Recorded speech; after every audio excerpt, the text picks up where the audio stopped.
दोस्तों, आपका स्वागत है मेरे यूट्यूब चैनल केमिकल टेक्निकल में।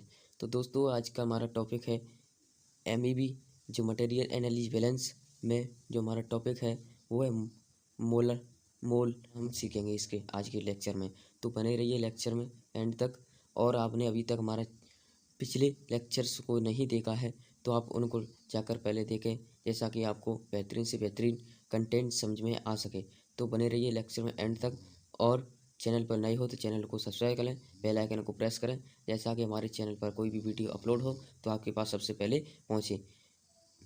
ठीक है दोस्तों, तो आज मोल किसी पदार्थ के अणुभार के बराबर मात्रा का पदार्थ का अंश मोल कहलाता है। ये तो हुई हमारी फर्स्ट डेफिनेशन। और दूसरी डेफिनेशन अच्छे से समझते हैं।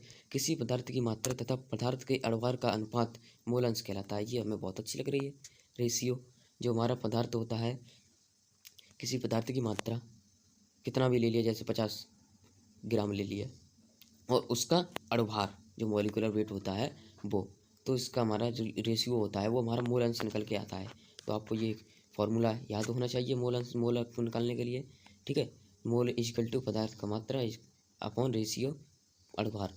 अब ग्राम मोल हम समझ लेते हैं। ग्राम मोल हमारा क्या होता है? ग्राम मोल होता है किसी अणु की वह मात्रा जिसका द्रव्यमान ग्राम में उसी अणुभार के बराबर होता है, ग्राम मोल कहलाता है। मतलब जो हमारा ग्राम मोल होगा उसका उसी अणुभार के बराबर होना चाहिए, तो हमारा ग्राम मोल निकाल सकते हैं। तो ग्राम मोल का फॉर्मूला होता है हमारा, जो है ग्राम मोल वेट इन ग्राम में ऑफ मॉलिक्यूलर, ठीक है, और रेशियो मॉलिक्यूलर वेट। ठीक है, ये आपको निकालना आना चाहिए, क्योंकि इस पर न्यूमेरिकल्स पेपर एग्जाम में पूछे जाते हैं। तो आपको बहुत अच्छे से निकालना सूत्र, आपको फॉर्मूलाज पता होगा तो आप न्यूमेरिकल सॉल्व कर सकते हैं। अन्यथा फॉर्मूला नहीं या पता है तो आप न्यूमेरिकल सॉल्व नहीं कर सकते। तो आप इसमें एमईबी में यही है कि आपको फॉर्मूला याद है तो न्यूमेरिकल कर सकते हो, तो एमईबी आपको आती है। तो अगर आपने फॉर्मूलाज को रिवाइज नहीं किया है, मतलब याद नहीं किया, लर्न नहीं किया है, तो आप पहले फॉर्मूलाज को लर्न करें, उसके बाद आप न्यूमेरिकल को शुरू करें। तो अब आज तो हम थ्योरी लेकर आए हैं, तो थ्योरी को पढ़ते हैं। मोल फ्रैक्शन, इसका मोल फ्रैक्शन क्या होता है? मिक्सचर में किसी कंपोनेंट्स का मोल फ्रैक्शन उस कंपोनेंट के नंबर ऑफ मोल तथा मिक्सचर के टोटल नंबर ऑफ मोल का रेशियो होता है। इसमें भी रेशियो दे रहा है। मोल फ्रैक्शन इजकल टू अवयव के मोलों की संख्या अपॉन मिक्सचर में उपस्थित मोलों की संख्या। जो अवयव में अवयव होगा उसमें मोलों की संख्या होगी, और जो हमारा मिक्सचर बन के आएगा उसमें जो मोलों की संख्या उपस्थित है उसमें मोलों की संख्या होगी, उसका रेशियो होगा, वही मोल फ्रैक्शन होता है। ठीक है, अब हम पढ़ते atmosphere pressure. Atmospheric pressure, atmospheric pressure होता हमारा क्या होता है हमारा, वो देखते हैं। एटमॉस्फेरिक प्रेशर हमारा होता है पृथ्वी के सतह के इकाई क्षेत्रफल पर वायु जितना दाब डालती है उसे एटमॉस्फेरिक प्रेशर कहते हैं। जो हमारा ऊपर से जो गुरुत्वाकर्षण बल सुना है आपने, जैसे मैं एक गुरुत्वाकर्षण बल अपनी ओर खींच रहा है, ऐसे ही हमारे ऊपर एक सर से, जैसे सिर हमारा ऊपर एक प्रेशर अट्रैक्ट करता है, वो हमारा एटमॉस्फेरिक प्रेशर लगता है। वो हमें मालूम नहीं पड़ता है, लेकिन वो हमारे ऊपर लगा रहता है, उसको एटमॉस्फेरिक प्रेशर कहते हैं। जैसे जैसे ऊपर जाते हैं एटमॉस्फेरिक प्रेशर कम होने लगता है। जैसे हम ऊपर जाएंगे तो हमारा प्रेशर कम होने लगेगा, और जाते ही नीचे आएंगे वो हमारा प्रेशर बढ़ता ही जाएगा। ठीक है, अब गेज प्रेशर हमारा क्या है? गेज प्रेशर को समझते हैं। जब प्रेशर वायुमंडलीय दाब से ऊपर या नीचे मापा जाता है तो गेज प्रेशर कहते हैं। मतलब जो हमारे वायुमंडलीय दाब से ऊपर, जैसे ऊपर पहुँचे हमारा एटमॉस्फेरिक प्रेशर है, उसका जो पॉइंट है, मिडिल पॉइंट, मैक्सिमम पॉइंट और मिनिमम पॉइंट है, उससे ऊपर या नीचे नापेंगे तो हमारा गेज प्रेशर होगा।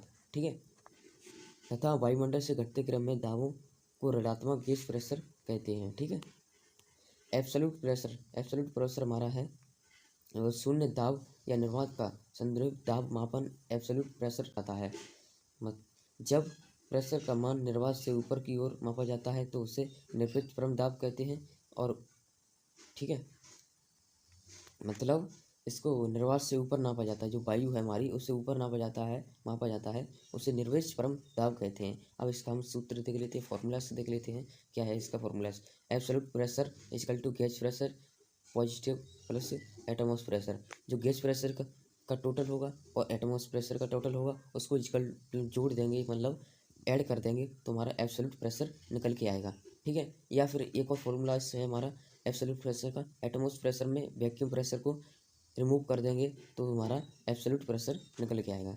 ठीक है। अब बैरोमीटर, बैरोमीटर क्या होता है हमारा? बैरोमीटर प्रेशर, यही एक प्रकार का यंत्र होता है। एटमॉस्फेरिक प्रेशर होता है जिसको एटमॉस्फेयर बैरोमीटर के द्वारा मापा जाता है। ठीक है। एटमॉस्फेरिक प्रेशर को बैरोमीटर के द्वारा मापा जाता है, इसे बैरोमीटर प्रेशर कहते हैं। एक एटीएम में इसका 14.696 पास्कल होता है।